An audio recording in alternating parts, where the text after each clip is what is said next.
Hadir, Pak. Apakah ada yang tidak hadir? Ada, Pak. Siapa yang tidak hadir? Al-Khairi, Pak. Oh, ya. Apa keterangannya? Izin atau sakin? Izin, Pak. Baik-baik. Nah, sebelum memulai pembelajaran, coba lihat terlebih dahulu bangkunya sudah rapi atau belum. Coba lihat di bawahnya ada sampah atau tidak. Sudah rapi, Pak. Ya, bagus sekali. Nah, anak-anak semalam ada belajar atau tidak? Ada, Pak. Belajar apa? Pancasila, Pak. Ya, bagus sekali. Nah, kita belajar itu tidak harus di sekolah ya.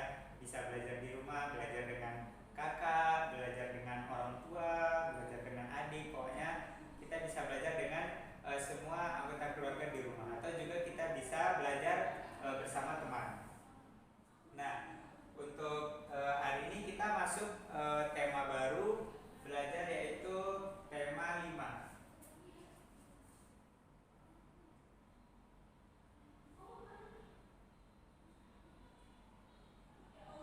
Tema 5 tentang pahlawan.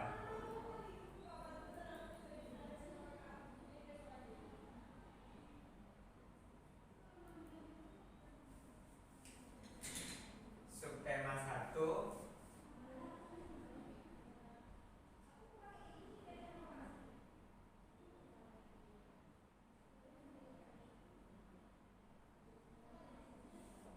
perjuangan para pahlawan.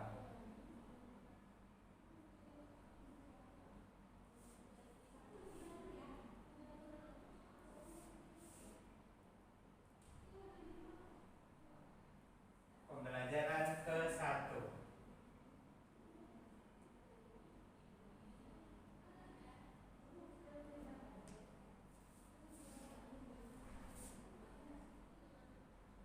Nah, untuk tujuan pembelajaran hari ini, anak-anak diharapkan nanti bisa menyebutkan nama-nama kerajaan Hindu, Buddha, dan Islam yang ada di Nusantara, nama-nama rajanya, dan peninggalan-peninggalan dari kerajaan-kerajaan tersebut. Nah, nanti juga anak-anak Bapak harapkan bisa menceritakan kembali teks non-fiksi dengan bahasa sendiri. Nah, untuk langkah-langkah pembelajaran hari ini, nanti Bapak akan menampilkan video pembelajaran, kemudian Bapak akan membagikan kelompok, kemudian anak-anak berdiskusi dan mengerjakan LKPD bersama, dan kemudian nanti akan Bapak akan melakukan evaluasi. Kemudian untuk sistem penilaiannya, Bapak akan menilai sikap, pengetahuan, dan keterampilan. Nah, sekarang Bapak akan membagikan kelompok terlebih dahulu ya. Baik, Pak. Bapak akan membagikan sebanyak 3 kelompok. Nah, nama-nama kelompok, karena kita hari ini temanya tentang tema pahlawan, jadi nama kelompoknya sesuai favorit pahlawan favorit kalian. Coba kelompok yang di sebelah kanan, siapa pahlawan favoritnya? Cut Nyak-Dien. Ya, berarti kelompok 1 nama kelompoknya adalah kelompok Cut Nyak-Dien. Nah, kelompok 2 yang di tengah, siapa pahlawan favoritnya? Ya, Teku Umar. Berarti kelompok 2 nama kelompoknya adalah kelompok Teku Umar. Kelompok 3 Cut Mutia, Pak. Cut Mutia. Bagus sekali. Berarti kelompok 3 nama kelompoknya Cut Mutia.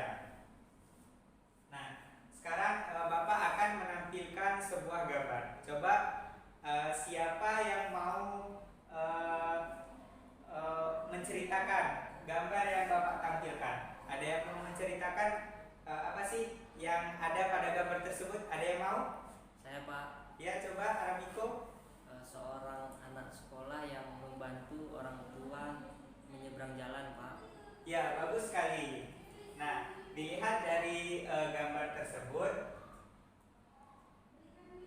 seorang anak mau berbaik hati untuk membantu orang tua menyeberang jalan.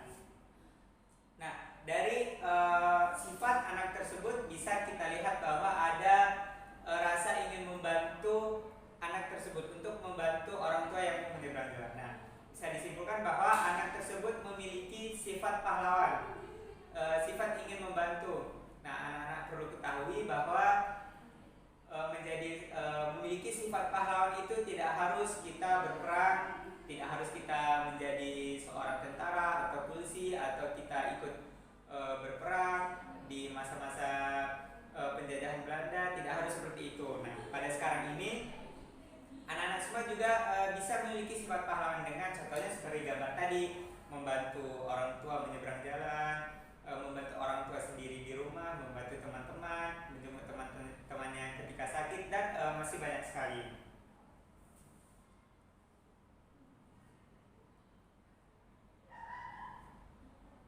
Nah, sekarang Bapak akan menampilkan video pembelajaran tentang materi kita hari ini. Materi kita hari ini yang pertama itu tentang peninggalan kerajaan Hindu, Buddha, dan Islam yang ada di Nusantara. Nah, masing-masing kelompok Bapak harapkan untuk menyimak videonya dengan seksama ya.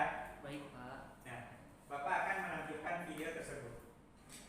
Kerajaan Hindu, Buddha, dan Islam di Indonesia.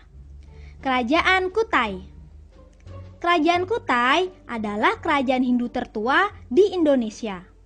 Terletak di tepi Sungai Mahakam, Kalimantan Timur. Bukti adanya kerajaan Kutai ditunjukkan dengan penemuan 7 prasasti berbentuk yupa. Prasasti itu bertuliskan huruf Palawa, bahasa Sangsekerta, dan ada angka tahun 400-an. Menurut prasasti itu, ada 3 orang raja yang pernah memerintah kerajaan Kutai. Yang pertama, Raja Kudungga. Yang kedua, Aswawarman. Yang terakhir, Mulawarman.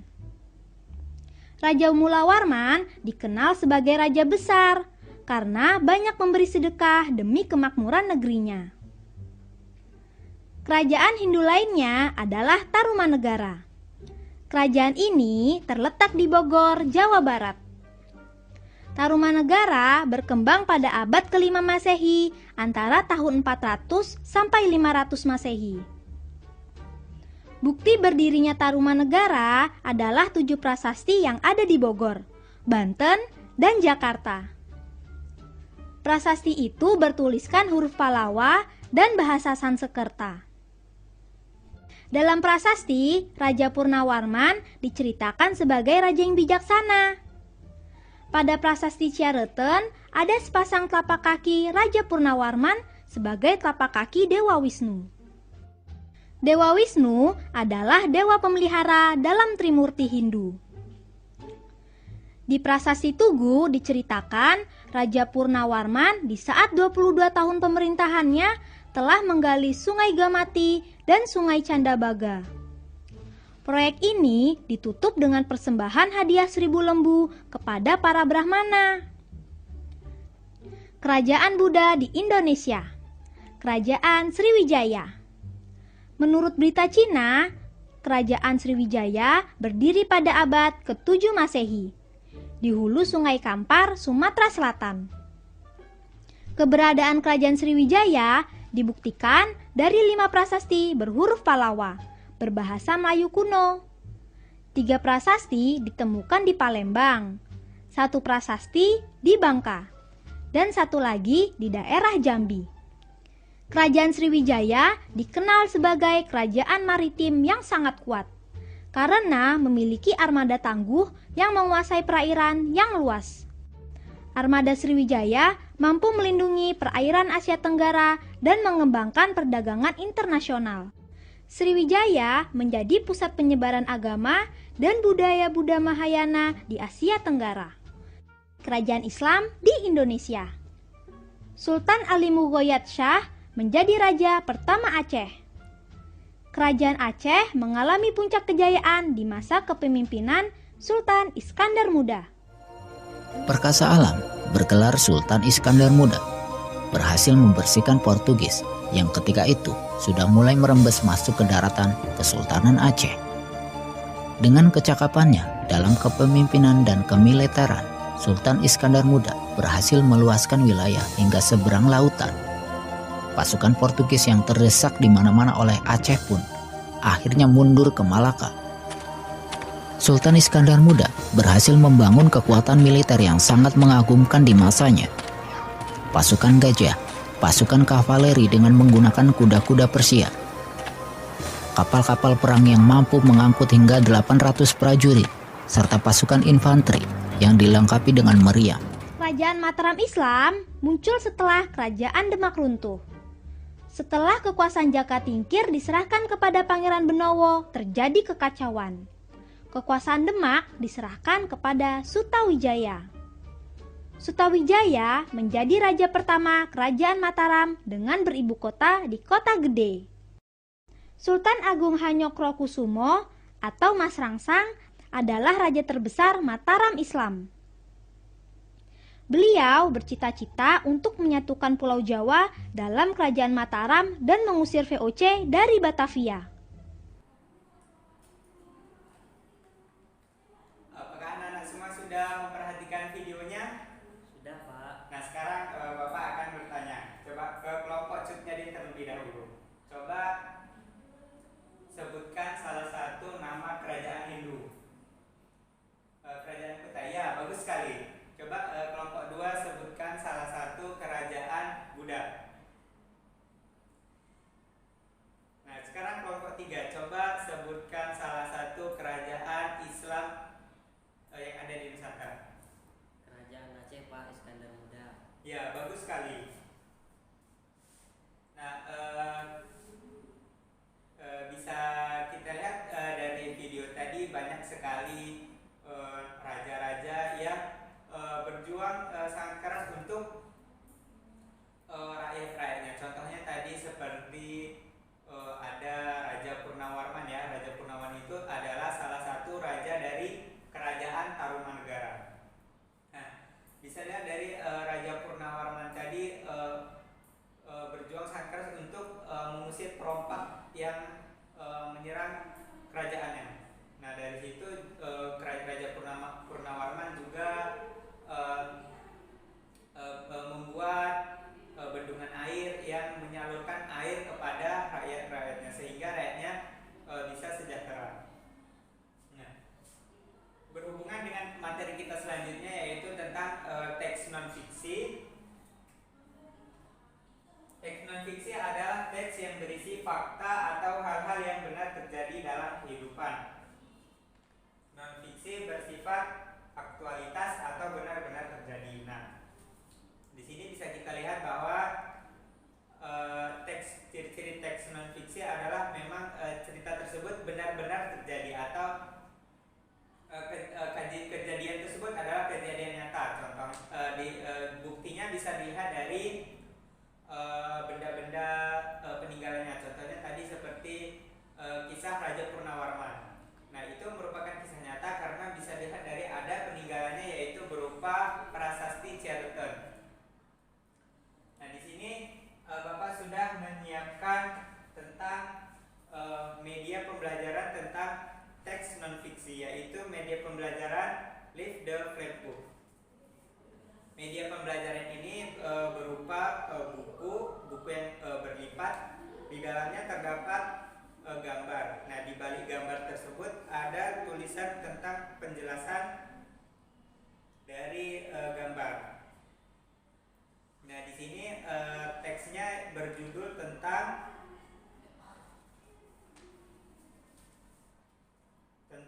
Raja Purnawarman. Ada yang mau perwakilan satu orang untuk ke depan untuk membaca ini? Ada yang mau? Saya, Pak. Ya, coba maju ke depan.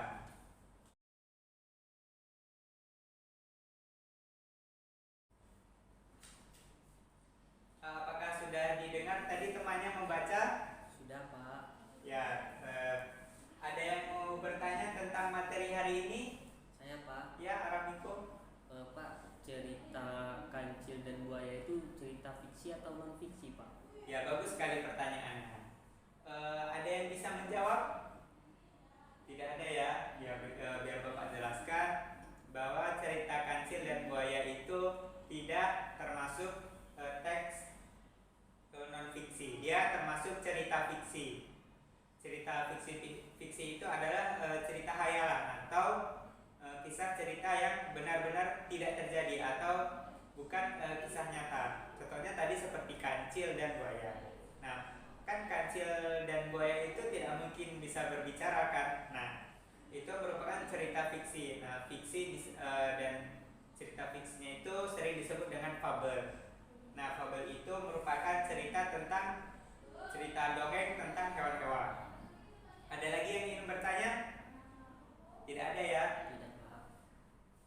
Nah, sekarang Bapak akan membagikan LKPD pada setiap masing-masing kelompok. Bapak akan memberikan waktu kalian menjawab 5 menit.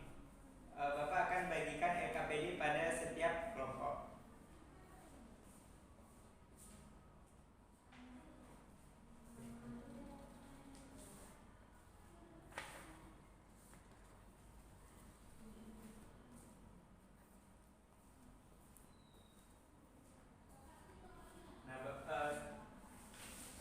Sekarang Bapak akan menjelaskan terlebih dahulu cara mengerjakan LKPD-nya.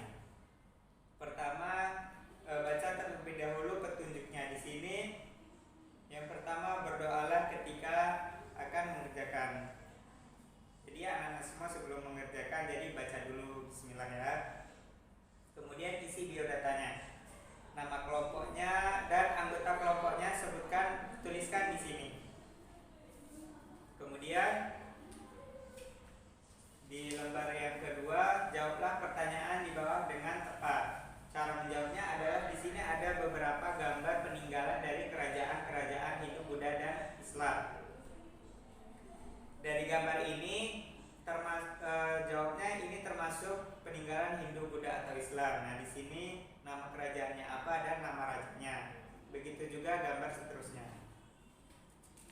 Di lembar yang selanjutnya yaitu setelah membaca bersama-sama teks non fiksi. Nah, tadi kan teman-teman kalian, salah satu teman kalian sudah membaca teks non fiksi tentang Raja Purnawarman kan?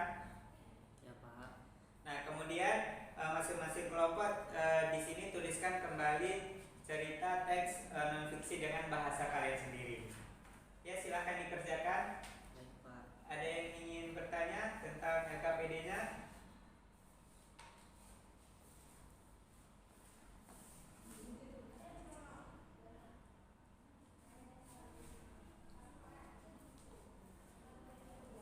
Waktunya sudah habis ya. Bapak akan meminta kembali hasil LKPD kalian.